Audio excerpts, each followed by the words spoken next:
ጤና ይስጥልኝ። ይህ ባና ሚዲያ ነው። ከባና ሚዲያ ለዛሬ ያዝናቸው ዘገባዎች አሁን ማስደመጥ ጀመር። አበይት ነጥቦችን በቅድሚያ መንግስት በከፋ ድህነትና መቸገር ኑሮውን እየገፋ ካለው የመንግስት ሰራተኛው ደሞዝ እየቆረጠ መሆኑን ተገልጿል። ተሰሙታላችሁ። የብልጽግና አገዛዝ ከዚህ ቀደም የመከላከያ ሰራዊት አባላት ለነበሩ ሰዎች በድጋሜ ሰራዊቱን ተቀላቀሉ በማለት ጥሪ አድርጓል። ዝርዝር መረጃ ይዘናል። የብልጽግና መንግስት ከሶማሊላንድ ጋር የንግድ ግንኙነት ሊያስር መሆኑን መሰማቱ ሶማሊያን አስቆጣም። ባለፉት ጥቂት ሳምንታት የእስራኤል ሲቪል አስተዳደር በዌስት ባንክ የመሬት ባለቤትነት ማረጋገጫ በሚል አዲስ መመሪያ አውጥቷል። ይህ መመሪያ ሐማስ በጽኑ እንደሚቃወሙ አስታውቋል። እነዚህና ሌሎች መረጃዎች ይዘናል። አብራችሁን ቆዩ። የብልጽግና መንግስት ከሶማሊላንድ ጋር የንግድ ግንኙነት ሊያስር መሆኑን መሰማቱ ሶማሊያን አስቆጣም። የጥንት አባቶቻችን ጎረቤት ተጣልቶ ድንበር ተገፍቶ አይኖርም ይሉ ነበር።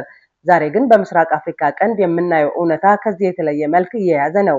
በጠቅላይ ሚኒስትር አብይ አህመድ የሚመራው የብልጽግና መንግስት የኢትዮጵያን የዘመናት የባህር በር ጥያቄ ለመመለስ በሚል ያልተጨበጠ ቅዠት የሄደበት መንገድ ግን የቁልቁለት መንገድ ሆኗል። ኢትዮጵያ ከሶማሊላንድ ጋር የጀመረችው መጠጋጋት ለቀጠናው ሰላም ዋስትና ከመሆን ይልቅ እንደ ሰደድ እሳት የሚቀጣጠል ዲፕሎማሲያዊ ቀውስ እየወለደ ይገኛል። ሰሞኑን የሶማሊላንድ ፕሬዝዳንት አብዱራህማን መሐመድ አብዱላሂ ኢሮ ከሲኤንኤን አረብኛ ጋር ባደረጉት ሰፊ ቆይታ በአዲስ አበባና በሐርጌሳ መካከል ያለው የንግድ ኢኮኖሚ ስምምነት ወደ ማጠቃለያው መድረሱን ይፋ አድርጓል። ፕሬዝዳንቱ በንግግራቸው ውስጥ ኢትዮጵያ ለሶማሊላንድ እውቅና ለመስጠት ያላትን ዝግጁነት በኩራት ሲገልጹም፣ በሞቃዲሾ ሰማይ ላይ ግን የቁጣ መብረቅ እየተመላለሰ ነበር።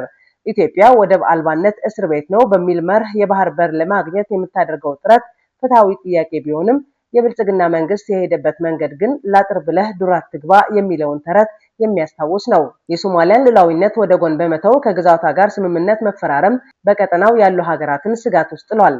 ተቺዎች እንደሚሉት የአብይ አህመድ አስተዳደር በሀገር ውስጥ ያለው የኢኮኖሚ ውድቀትና ማለቂያ የሌለው የእርስ በርስ ጦርነት ለመሸፈን ባህር በር የሚል አጀንዳን እንደ መሸሸጊያ ዋሻ እየተጠቀመበት ይገኛል።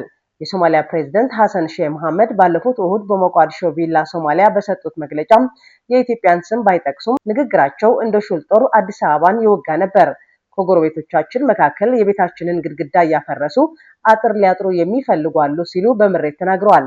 ፕሬዝዳንቱ ሶማሊያ የግዛት አንድነቷን ለማስጠበቅ ወደ ኋላ እንደማትልና ከማንኛውም ታሪካዊ ጠላት ጋር ለመወገን ዝግጁ መሆኗን ገልጸዋል። ይህ የፕሬዝዳንቱ ቁጣ ዝም ብሎ የመጣ አይደለም። የብልጽግና መንግስት ከሶማሊላንድ ጋር ባደረገው መጠጋጋት ሳቢያም ለዓመታት በአልሸባብ ላይ በጋራ ሲሰሩ የነበሩ የጸጥታ መዋቅሮች አደጋ ላይ ወድቋል። ሞቃዲሾ አሁን ላይ ከግብጽና ከኤርትራ ጋር ወታደራዊ ግንኙነቷን ማጠንከሯን ኢትዮጵያን አጣብቂኝ ውስጥ ከቷታል። አብይ አህመድ ሰላም ለሁላችን እያሉ ቢሰብክም በተግባር ግን አባቷ በሉት እናቷን ግደሉት አይነት የዲፕሎማሲ ምስቅልቅል ፈጥሯል። ዲፕሎማሲ በአንደበት ብቻ ሳይሆን በምልክትም ይገለጻል። በአዲስ አበባ በተካሄደው 39ኛው የአፍሪካ ህብረት የመሪዎች ጉባኤ ወቅት በመስቀል አደባባይ ላይ የሶማሊላንድ ባንዲራ በይፋ ተሰቅሎ መታየቱ ሆን ተብሎ የተሰነዘረ ጥቃት እንጂ የፕሮቶኮል ስህተት አልነበረም። የሶማሊያ ዲፕሎማቶች በአዲስ አበባ መንገዶች ላይ ሲዘዋወሩ የሀገራቸው አካል እንደሆነች የምትቆጠረው የሶማሊላንድ ባንዲራ እኩል ተሰቅሎ ማየታቸው በቁስላቸው ላይ እንጨት እንደመስደድ ቆጥረውታል። ይህ ክስተት የብልጽግና መንግስት የውጭ ፖሊሲ ምን ያህል ግልብና ስሜታዊ መሆኑን ያሳያል። ኢትዮጵያ የአፍሪካ ህብረት መቀመጫ እንደመሆኗ መጠን የሁሉም እናት መሆን ሲገባት አንዱን ወገን ደግፋ ሌላውን የምታስቆጣበት አካሄድ በህብረቱ ውስጥ ያላትን ተሰሚነት አሳጥቷታል። የኢትዮጵያ ዲፕሎማሲ አሁን ላይ ግልጽነት የጎደለውና በግርግር ላይ የተመሰረተ ሆኗል። የፖለቲካ ተንታኞች እንደሚሉት የአብይ አህመድ አስተዳደር የባህር በር ለማግኘት የያዘው ስልት ሳትሮጥ አትውደቅ፣ ሳትቆጣ አትሳሳት የሚለውን መርህ የዘነጋ ነው። ኢትዮጵያ ወደብ ለማግኘት ያላት ፍላጎት በድርድርና በጋራ ተጠቃሚነት ዊን-ዊን ላይ ሊመሰረት ሲገባው፣ በአንጻሩ በጎረቤት ሀገር ቁስል ላይ እየጨፈሩ የሚደረግ ጉዞ ውጤቱ ባዶ ቅርጫት ሊሆን ይችላል። የብልጽግና መንግስት በሶማሌ በኩል የፈጠረውን ክፍተት ግብጽ ወደ ቀጠናው እንድትገባ ቀይ ምንጣፍ አንጥፎላታል። ግብጽ የህዳሴውን ግድብ ጉዳይ ለማስቆም ሶማሊያን እንደ ሁለተኛ ግንባር ለመጠቀም እቅድ ይዛለች። የጠላቴ ጠላት ወዳጄ ነው በሚል መርህ ሶማሊያና ግብጽ መታቃቀፋቸው የኢትዮጵያን ብሔራዊ ደህንነት ከፍተኛ ስጋት ውስጥ ጥሎታል። የምስራቅ አፍሪካ ህዝቦች ለዘመናት በትስስር የኖሩ ደምና አጥንታቸው የተደባለቀ ህዝቦች ናቸው። የብልጽግና መንግስት መሪዎች ግን ይህንን ታሪካዊ ትስስር ለጊዜያዊ የፖለቲካ ትርፍ ሲሉ አደጋ ላይ እየጣሉት ይገኛሉ። የሶማሊላንድ ባንዲራ በአዲስ አበባ አደባባይ መውለብለብ የዲፕሎማሲ ውድቀት ማሳያ ነው። በአጠቃላይ የምስራቅ አፍሪካ ፖለቲካ አሁን ላይ እንደ ሸክላ ሰሪ ዕቃ እጅግ ስስ በሆነ ደረጃ ላይ ይገኛል። የሶማሌላንዱ ፕሬዝዳንት አብዱራህማን ኢሮ ቃለ መጠየቅ የሐሰን ሼህ መሐመድ ቁጣ በአዲስ አበባ የታየው የባንዲራ ውዝግብ ሁሉም አንድነትን ያመለክታሉ። እርሱም የኢትዮጵያ የውጭ ፖሊሲ አቅጣጫውን የሳተ መርከብ ሆኗል። መንግስት እኔ ብቻ አውቃለሁ ከሚል ትዕቢት ወጥቶ የጎረቤቶቹን ሉዓላዊነት አክብሮ በሰለጠነ ዲፕሎማሲ ካልተጓዘ ቀጠናው ወደማይወጣበት የጦርነት አዘቅት ውስጥ ይገባል። ወደ ስልጣን ከመጣ ዕለት አንስቶ የሰው ህይወትን መገበር ለስልጣን መቆያ ያደረገው የብልጽግና መንግስት በትግራይና ኤርትራ ላይ ለመክፈት ላቀደው ጦርነት የጥይት ሲሳይ እንዲሆንለት ለቀድሞ የመከላከያ ሰራዊት አባላት ጥሪ አቅርቧል። ሀገሪቱን ከአንድ ጦርነት ወደ ሌላ ጦርነት፣ ግጭትና ትርምስ እየከተተ የሚገኘው አብይ አህመድ በሀገር ውስጥ ያለውን ግጭት መቋጨት ሳይችል በድጋሜ ትግራይና ኤርትራን ለመዋጋት እየተዘጋጀ መሆኑን ታውቋል። በተለያየ እዝ ያሉትን ሰራዊቱን ወደ ትግራይ ክልል እያስጠጋ መሆኑን በተደጋጋሚ የተዘገበ ጉዳይ ነው። ከከተማ እስከ ገጠር ያሉ ሰላማዊ ነዋሪዎች በግድ እያፈሰ ወደ ጦር ሜዳ ሲያግዝ ህይወታቸው ሲያስነጥቅ የነበረው ብልጽግና አሁን ደግሞ የቀድሞ የመከላከያ አባል የነበሩና ተቋሙን መልሶ ለማገልገል ፍላጎት ላላቸው ዜጎች ጥሪ አቅርቧል። ይህ ጥሪ አገዛዙ በአማራና ኦሮሚያ ክልሎች በሚያደርጋቸው ውጊያዎች ከፍተኛ የሰው ኃይሉን እንዳሳጣው ማሳያ ነው ሲሉ የተለያዩ ፖለቲከኞች ተናግረዋል። አሁን ላይ ጥሪ የተደረገላቸው ከ3 ዓመት በፊት ከመከላከያ ለቀው ለወጡ ዜጎች መሆኑም ተሰምቷል። ከዚህ ቀደም በኦሮሚያ ክልል 1 ሚሊዮን ሚሊሻ ለማሰልጠን ዝግጅት እየተደረገ መሆኑን መዘገባችን ይታወሳል። አርሶ አደሩን በግድ እያፈሰ ወደ ማሰልጠኛ እየላከ ያለው አገዛዝ በተመሳሳይ መልኩ በአማራ ክልልም አድማ ብተናና ሚሊሻ እያሰለጠነ የክልሉን ጸጥታ ለመቆጣጠር ለ3 ዓመታት በተደጋጋሚ ሙከራ ቢያደርግም ሊሳካለት አልቻለም። ጦራቸው ወደ ሰሜን በገፍ እያንቀሳቀሱ ያሉት አብይ አህመድ የመስፋፋትና ማንንም የመውረር እቅድ የለንም ሲሉ በቅጥፈት መናገራቸው ተዘግቧል። ሀገር በሰላም ውሎ ማደሯ እንቅልፍ የሚነሳቸው አብይ አህመድ ከሰሞኑ እያንቀሳቀሱት ያለው ከፍተኛ ወታደርና የጦር መሳሪያ ለጦርነት አሊያም ለወረራ አይደለም ሲሉ የተለመደ ቅጥፈታቸውን ተናግረዋል።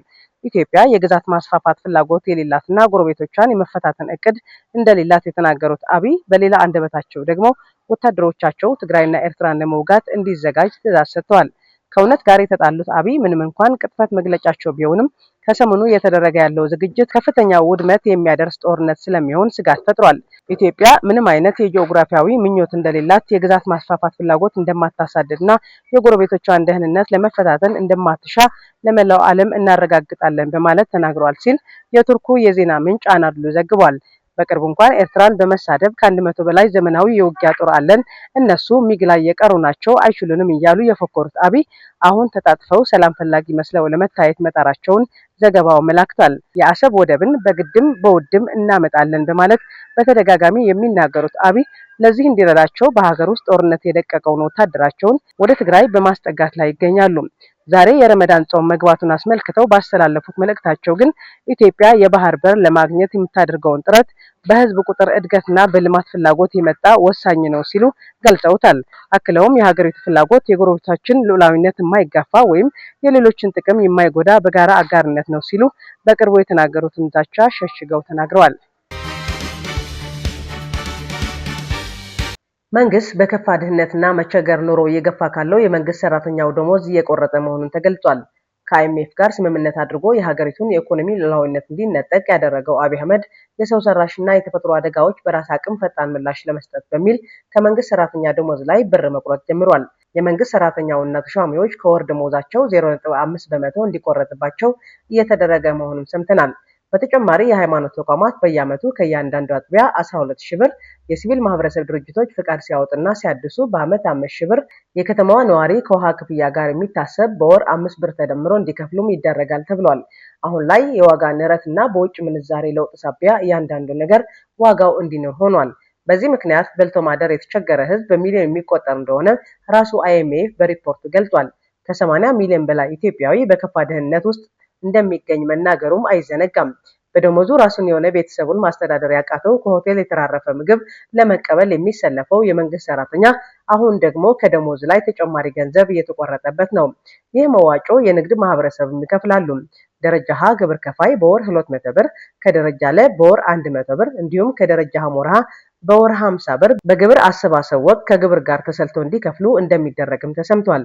መንግስት ይህንን ገንዘብ ባንኮች ከሚሰጡት አገልግሎት፣ ከመንግስት የልማት ድርጅቶች፣ ከኢንሹራንሶች፣ ኢትዮ ቴሌኮም ከሚሸጠው የድምፅና ኢንተርኔት ጥቅል፣ ከነዳጅ አቅራቢ ድርጅት ከንግድ ፍቃድ ሲወጣና ሲታደስ፣ በጉምሩክ ኮሚሽን ከሚያዘው ኮንትሮባንድ ዕቃ፣ ከፓስፖርትና ቪዛ አገልግሎት ክፍያ እንዲሁም ከሌሎች አገልግሎቶች ገቢው እንዲሰበሰብ መወሰኑና መሰብሰብ መጀመሩም ይታወቃል።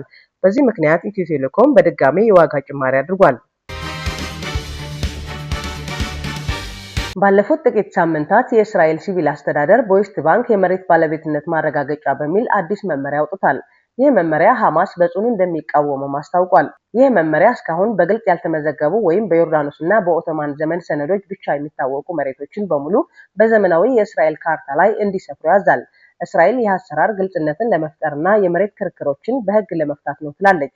ጉዳዩን በቅርበት የሚከታተሉ የፖለቲካ ተንታኞች ግን ይህ የምዝገባ ሂደት በቤንያሚን ኔታንያሁ የሚመራው የቀኝ ዘመም መንግስት የዌስት ባንክ ግዛቶችን በይፋ ወደ እስራኤል ለመጠቅለል የጀመረው ስልታዊ ጉዞ ነው ይላሉ። ወደ ፍልስጤማውያን መንደሮች ስናመራ የምናገኘው ምስል ግን እጅግ አሳዛኝ ነው። አብዛኞቹ የፍልስጤማውያን ገበሬዎች መሬታቸውን ከአያት ቅድመ አያቶቻቸው የወረሱት በቃል ኪዳን ወይም በአካባቢው ሽማግሌዎች እውቅና እንጂ በዘመናዊ ሰነድ አይደለም። ይህ የምዝገባ ሂደት የማስረጃ ሸክሙን በፍልስጤማውያን ላይ ይጭናል። አንድ ፍልስጤማዊ የመሬት ባለቤት መሆኑን ለማረጋገጥ ከ100 ዓመት በፊት የነበሩ የኦቶማን ቱርክ ሰነዶችን ማቅረብ ይኖርበታል። ይህ ካልሆነ ግን መሬቱ ለኪራይ ወይም ለሽያጭ ለሰፋሪዎች እንዲውል ይደረጋል። ይህ ደግሞ ህጋዊ የተደረገ ዘረፋ ተብሎ ተፈርጇል። የተባበሩት መንግስታት ድርጅትና የአውሮፓ ህብረት ይህ እርምጃ በጽኑ አውግዘውታል።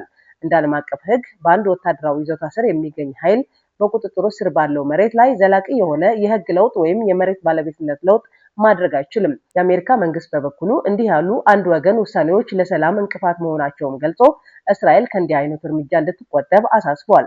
ሆኖም ግን በመሬት ላይ ያለው እውነታ አልተለወጠም። የእስራኤል መንግስት ይህ ሀገር ውስጥ የህግ ጉዳይ ነው በሚል ምላሽ ዓለም አቀፍ ጫናዎችን ወደ ጎን እየገፋ ይገኛል። የተከበራችሁ የባና ሚዲያ አድማጭ ተመልካቾች ለዛሬ ያዝናቸው ዜናዎች እነዚህ ይመስላሉ። ስለተከታተላችሁን እጅግ አድርገን እናመሰግናለን። የባና ሚዲያ የዩቲዩብ ቻናል ላይክ፣ ሼር እና ሰብስክራይብ ማድረግ እንዳትረሱ። መልካም ጊዜ